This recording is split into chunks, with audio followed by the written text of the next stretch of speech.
Welcome to the Get Fit Guys, quick and dirty tips to slim down and shape up. My name is Ben Greenfield. I'm the Get Fit Guy, and in today's episode, you're going to learn 8 new ways to build fitness all year long. In several previous Get Fit Guy episodes, I've introduced the concept of specific adaptation to imposed demands. That's known as the SAID principle, the SAID principle in exercise science. For example, in my episode, How to Get Better Results from Weightlifting, which you can find at quickanddirtytips.com, you learn that the SAID principle just means your body eventually gets used to the type of workouts you do, the load you place on your body, the angle at which that load is placed across muscles, your level of fatigue or balance or cognitive challenge while carrying that load, etc. And because of this, it's important to vary your training as much as possible. While you can achieve that variety by doing some slow cardio workouts, some higher intensity cardio intervals, some cross training with sports like swimming or soccer or tennis, some explosive weight training, some regular speed weight training, some super slow training, and more, there's 8 quick and dirty tips I have for you today to ensure that you beat back that SAID principle and gradually grow your fitness all year long. So here we go. Number 1 is to progress from static to dynamic to loaded balance. So this first tip is a perfect example of a balance progression. Stand on one foot. Okay, got it? Good. That's static, unmoving balance, and it's not that complex, right? Now next, stand on one foot, but add dynamic components like a Bosu ball, a wobbly board, a foam mat, or any other unstable device. And then finally, stand on one leg in a dynamic balance situation and add load, like a dumbbell overhead press on one leg. This progression might begin with single leg balance, feeling pretty difficult, but then eventually gets to the point where that single leg, static, unmoving balance becomes easy, and the other moves build in complexity to ensure you gradually build balance all year long. Tip number 2 is to go from low speed to high speed. When you lift weights at a slow and controlled speed, you primarily utilize type 1 slow twitch muscle fibers and don't tax your nervous system quite as heavily. But at the same time, you neglect fast twitch, muscle utilizing, high speed, explosive components of fitness that build neuromuscular power.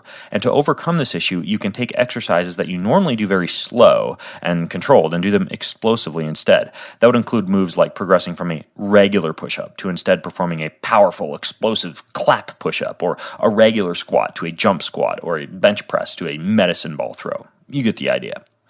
Number 3 is to progress from open eyes to closed eyes. And you'd be surprised at how much an exercise changes in terms of everything from balance to body awareness to conscious muscle utilization when you lift weights with your eyes closed versus your eyes open. For example, you can take a simple exercise like a barbell squat and just do it with your eyes closed, focusing on hip and hamstring utilization. Or for something more complex, take any balance exercise like a single leg squat and do it with your eyes closed instead of open. Just don't collide into any people or objects at the gym. Number 4 is to go without load to with load. Now, this modification is pretty straightforward. Obviously, you can progress from a push-up to a bench press, or a bodyweight squat to a weighted squat, or a bodyweight lunge to a weighted lunge, but there's some exercises you may have never thought about loading. Take a front plank, for example. Too easy? Well, put on a weighted vest or a weight plate on your back. Or try holding dumbbells in your hand when you do a stair climber or a steep treadmill incline walk. Or when you go on a hike, put a kettlebell in your backpack. You get the idea. This is especially important if you've lost a lot of fat, because your body doesn't have to work quite as hard, especially during bodyweight exercises, to carry its own weight around. And that's one of the reasons people stop losing weight, is because they simply get lighter. So add more weight back on. Number 5 is to go from a slow to a fast stretch shortening cycle. So what this means is when you finish a repetition, like jumping into the air or doing a dumbbell curl, there's a perceptible pause between each repetition. This is called a stretch shortening cycle, or SSC, and you can spend a long time in that SSC phase or train your ability to be explosive and exhaust the muscle and nervous system slightly more quickly by reducing the period of time spent during this SSC. For example, when you run, you can run at 90 steps per minute instead of 80 steps per minute. When you do a series of jump squats or jump lunges, you can rest as little as possible between each rep, essentially decreasing what's called your ground contact time. When you do a series of overhead presses, you can reverse the direction of the weight and press it straight overhead as soon as it gets down to your shoulders rather than pausing. You get the idea. Now, number 6 is to exercise without decision-making or cognitive load and move on to with decision-making or cognitive load. Making your brain work during exercises can certainly introduce a complexity component, and for this, you can add decision-making or a cognitive load into your exercises.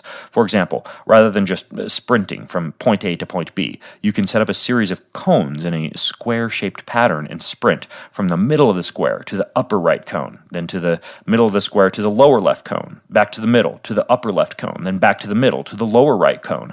Or you can go on a mountain bike ride on an unpredictable trail instead of a road bike ride on a smooth, flat road. Or you could throw a medicine ball using a chest pass to a partner as that partner moves in an unpredictable pattern from side to side, rather than just throwing a medicine ball back and forth. Number 7 is to exercise without fatigue versus with fatigue. Now, if you preload a muscle group with lactic acid, lack of oxygen, or lack of storage sugar, also called glycogen, an exercise becomes more difficult, and your body has to work harder and become more fit to move while fatigued. For example, try a series of push-ups before you do the bench press or any other chest pressing exercise, or do a back-to-back swimming to weight training workout, or do a series of weighted crunches before you do a front plank hold. Just be careful that if you are fatigued like this, you're not sacrificing your form and proper biomechanics to push through the exercise. And number 8 is to go from non-complex and unloaded to complex and loaded. So what does that mean? Well, the idea of a movement progression is that you progress your movements from easier to harder versions. For example, to progress a deadlift, you would start with a bodyweight hinge, in which you simply reach down by hinging at the waist, pick an imaginary object off the ground, and stand up. You could do high-rep bodyweight hinges, such as 30 reps, and you'll see it can actually be a bit taxing on your fitness. Next, you would progress to a dumbbell deadlift, then eventually to a barbell deadlift without weight, and then a barbell deadlift with weight. Another example of a progression would be going from a bodyweight hinge to a kettlebell clean, then to a barbell hang clean, then to a loaded barbell hang clean. If none of those terms made sense to you, go to quickanddirtytips.com where I have some videos on how to do a clean, which is one of my favorite exercises. Then there's the squat. You can probably imagine how you could progress this one, right? You start with a bodyweight squat, then you move to a goblet squat where you hold the weight to your chest, then to a barbell squat without weight, and then finally a loaded barbell squat. You get the idea.